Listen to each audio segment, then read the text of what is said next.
Welcome to the deep dive. And directly to you listening right now, may God bless your day, your entire week, and just grant you peace as you listen today. Yes, absolutely. Because we are heading into a story that has, well, anything but peace. Today, we are unpacking a masterclass in human drama from Genesis chapter 29. And to really understand what is happening beneath the surface of this ancient text, we are drawing our insights from the study notes in the Holman and NAA Study Bibles. Right, we're pulling out the historical context that completely changes how you read this. Yeah. Our mission today is to look way past the ancient desert setting. To uncover a narrative bursting with romance, extraordinary physical feats, A completely shocking betrayal. and a level of profound historical irony that is actually still incredibly relatable today. We are talking about the family saga of Jacob, Rachel, Leah, and Laban. Okay, let's unpack this. Because we have to set the scene by looking at how Jacob even gets to this point. I mean, he has been fleeing for his life, traveling for a really long time. Right, he's a fugitive. Exactly. And to understand the weight of the story, we have to remember why he's running. Jacob had recently deceived his blind, aging father, Isaac. To steal the family blessing that belonged to his older brother Esau. Yes. He literally wore animal skins to mimic his hairy brother's arms, basically exploiting his father's lack of sight. So, with his brother vowing to kill him, Jacob flees and finally arrives in what the text calls the land of the East, looking for his uncle Laban's family. Now, arriving in the East might seem like a simple geographical detail, right? Just a spot on the map. Yeah, that's what you'd think. But the literary patterns in Genesis suggest there's a lot more going on beneath the surface here. The direction itself carries immense symbolic weight. Okay, how so? Well, throughout the book of Genesis, moving east is frequently associated with moving away from God's presence, or entering a state of exile. Oh, like Adam and Eve. Precisely. You see this early on with Adam and Eve being banished east of Eden, or Cain moving to the land of Nod, which is also explicitly placed east of Eden. Wow, okay, so geographically, Jacob is heading toward Mesopotamia. But narratively and spiritually, he is in a place of deep exile. Yeah. He is completely cut off from his family, his homeland, and the promised inheritance. There's also this brilliant contrast here with another famous journey to this exact same region. Years earlier, his grandfather, Abraham's servant, made a similar trip to Mesopotamia to find a wife for Jacob's father, Isaac. Right, and in that earlier story, the servant is constantly praying. Constantly. He is explicitly seeking God's guidance at every single step of the way, asking for clear signs. But here in Genesis 29, Jacob offers absolutely no recorded prayer. Not at all. There is no mention of him asking for divine direction upon his arrival. It strongly hints at his current spiritual state.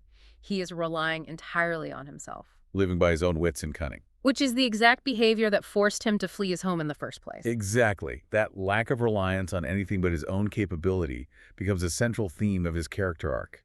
He is a man who is very accustomed to maneuvering his way through life. So, he's relying on himself, he's wandering in the east, and he comes across a well in a field, and there are 3 flocks of sheep lying near it. Now, the defining feature of this well is a massive stone covering its opening. And this wasn't just a heavy-duty lid. Water was an incredibly scarce and valuable commodity in the ancient Near East. Covering the well with a massive stone was a vital cultural method to protect the local water supply. It kept dirt and sand out of the water, it prevented wild animals from falling in, and, most importantly, it served as a security system against unauthorized use. The stone was deliberately so heavy that it usually took a whole group of shepherds working together to roll it away. It was a community resource that required a coordinated community effort to access. An ancient fail-safe, essentially. No single person or rogue traveler could simply walk up and deplete the water that the local herds depended on for survival. So Jacob starts talking to these local shepherds, asking if they know his uncle Laban. They tell him they do, and then they point out that Laban's daughter, Rachel, is actually approaching right at that moment with her father's sheep. And one of the fascinating historical realities here from the Holman notes is that Rachel holds a very unique distinction in the biblical text. She is the first female shepherd explicitly mentioned in the entire Bible. Right. We often carry a stereotypical view of ancient patriarchal societies, assuming women were confined strictly to the domestic sphere, just working inside tents. But here's Rachel, out in the harsh elements, actively managing her father's livestock. It tells us immediately that she is capable, physically resilient, and deeply involved in the economic survival of her family. The text introduces her not merely as a potential wife, but as a worker. She is an active participant in the agrarian economy of her community, which requires a significant amount of grit. Absolutely. So Jacob sees Rachel approaching. He realizes this is his family, the very people he crossed a dangerous wilderness to find. And instead of waiting for the community of shepherds to gather and help, he walks right up to this well. And completely by himself, he heaves the massive stone away from the opening to water his uncle's sheep. It is an incredible show of dominance and capability.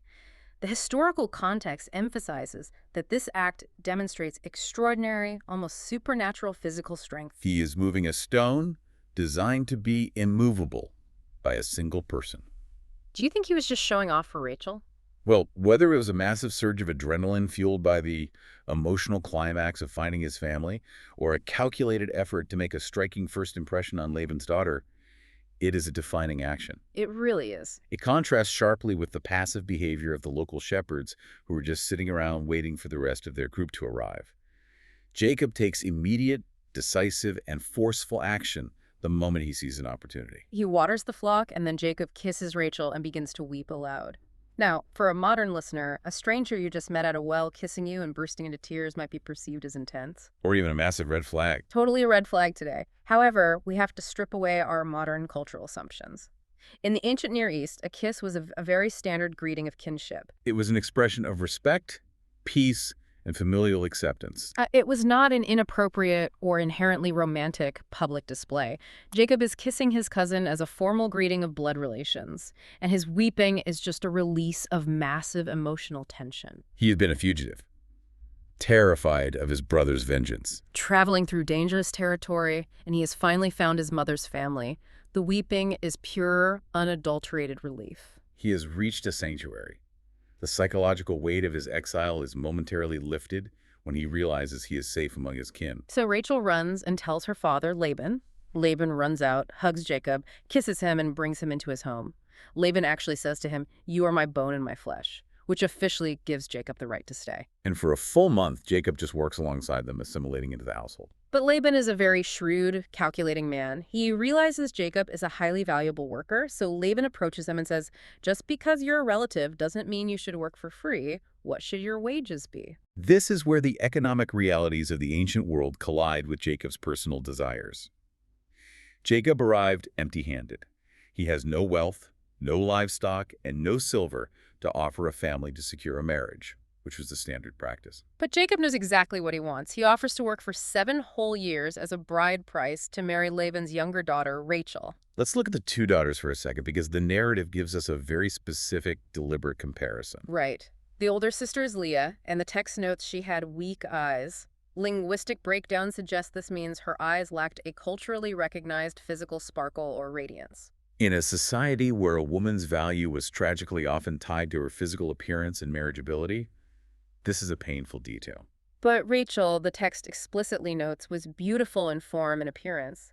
Jacob is entirely captivated by Rachel. Offering 7 years of manual labor was an exorbitant bride price. It was a massive commitment of his life and physical energy.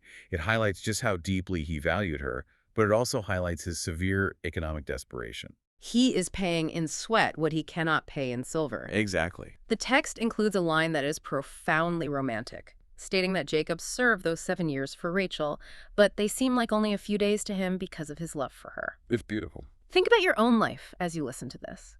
Have you ever been so deeply in love or so incredibly passionate about a pursuit or a specific season of your life that years simply flew by? Time just dilates when you are driven by that kind of profound devotion. 7 years of grueling, hard, physical labor out in the elements of the ancient world, and it felt like a brief moment. His devotion is singular and unwavering. But that devotion and his fundamental character are about to be tested. Through a devastating manipulation. Yes. Here's where it gets really interesting. The 7 years finally wrap up. Jacob goes to Laban and demands his wife. Pointing out that his time is completed, Laban readily agrees. He throws a massive wedding banquet, inviting all the men of the place for a huge multi-day celebration. The night of the wedding arrives. But the next morning, when the sun comes up, Jacob rolls over and realizes he has slept with Leah, not Rachel. Laban has completely tricked him. It stands as one of the most shocking bait and switches in recorded literature. I have to stop you there, because as a modern reader, this sounds entirely impossible. Are we really supposed to believe he spent the entire night with the wrong woman and didn't notice her voice? Mhm. Or her general presence? It sounds like a logistical plot hole to anyone living in the 21st century. It is a completely fair pushback, but we have to remember the strict environmental and cultural realities of the era. First, there was absolutely no artificial lighting. Right. No It lamps. was pitch black in a nomadic tent at night. Furthermore, ancient Near Eastern brides typically wore heavy veils throughout the entire wedding ceremony and the ensuing feast. And they often did not remove those veils until they were alone in the total darkness of the bridal chamber. Exactly. And the feast itself was not a quiet dinner. It was a massive, loud celebration that likely involved a significant amount of wine and sheer physical exhaustion. So between the sensory deprivation of the dark tent, the heavy cultural veiling, the fatigue of the celebration, and the festive wine, Laban was able to substitute his older daughter for the younger one without Jacob realizing the deception until the morning light hit the tent.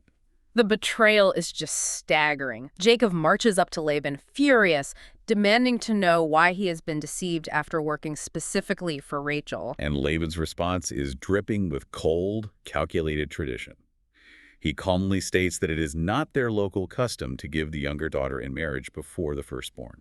If we connect this to the bigger picture, this is the deepest thematic insight of the whole narrative. If we pull back and look at the broader arc of Jacob's life, the historical irony here is absolutely piercing. Think about who Jacob is. He is the younger brother who dressed up in his older brother Esau's clothes. He went to his blind, aging father in the dark and deceived him in order to steal the blessing that belonged to the firstborn.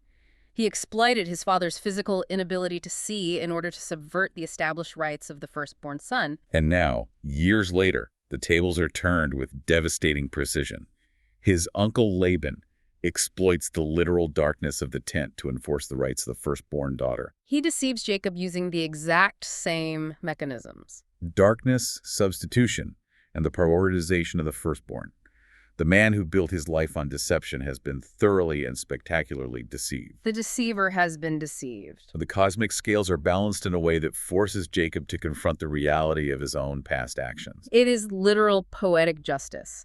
He used his father's blindness. Laban uses the darkness of the night. He stole the firstborn's place. Laban forces the firstborn's place upon him. Laban operates as a perfect mirror to Jacob. He is just as cunning, just as manipulative, and he uses the very rules Jacob tried to break to trap him. And Laban does not stop there. He tells Jacob to finish out the week of wedding festivities with Leah, and then he will give him Rachel as well. Provided Jacob agrees to work for him for another 7 years. He locks Jacob into another 7 years of indentured servitude. Jacob agrees, marrying Rachel a week later. This plunges the narrative straight into the emotional fallout of Laban's trickery. Jacob now has 2 wives, who are biological sisters, living in the exact same nomadic camp. The text is brutally honest about the domestic reality of this arrangement. Jacob loves Rachel, and he loves her significantly more than Leah. Leah is left feeling completely despised and unloved in her own home. You can only imagine the suffocating tension. The daily jealousy and the absolute heartbreak of Leah's existence. She is trapped in a marriage with a man who is tricked into taking her, a man who openly favors her younger sister. It is a profoundly painful situation. But this is where the narrative introduces a crucial theological element. The text shifts to highlight God's active, compassionate role in human suffering. It notes that when the Lord saw that Leah was unloved, he opened her womb while Rachel remained barren.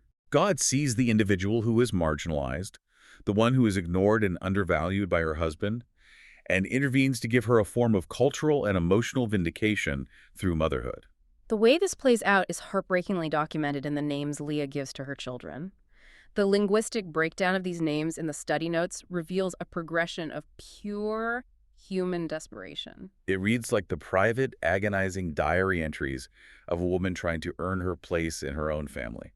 When her first son is born, she names him Reuben, which sounds like the Hebrew phrase for see a son.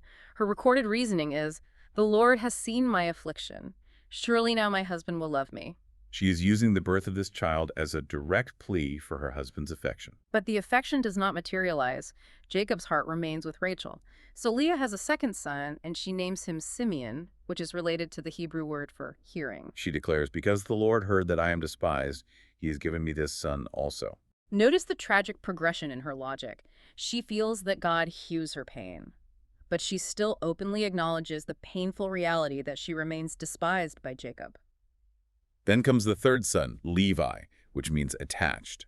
She hopes, now this time my husband will become attached to me because I have borne him 3 sons. It is wave after wave of longing for Jacob's validation. So what does this all mean? Think about how relatable that is today.